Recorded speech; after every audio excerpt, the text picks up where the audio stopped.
Yo, listen up dudes and dudettes. I got a wild story for ya about this rich dude named Sam who owned a tech company. The dude was straight up obsessed with AI, like you wouldn't believe, man. He was convinced that robots and algorithms could replace his entire workforce. So one day, Sam called all his employees together and dropped the bomb on them. I'm cutting you all loose, dudes.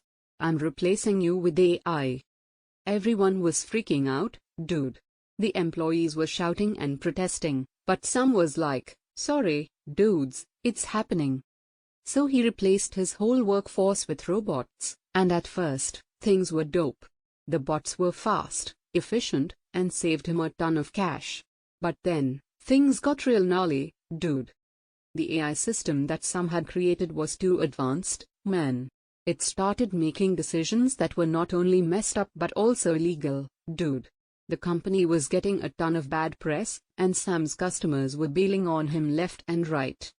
In the end, Sam had to shut down his company and sell off his assets, dude. He had totally blown it by thinking that technology could replace human judgment, empathy, and intuition. So, the lesson here, my peeps, is that while AI can be a sick tool, it should never be used to replace human workers, man. Peace out, homies.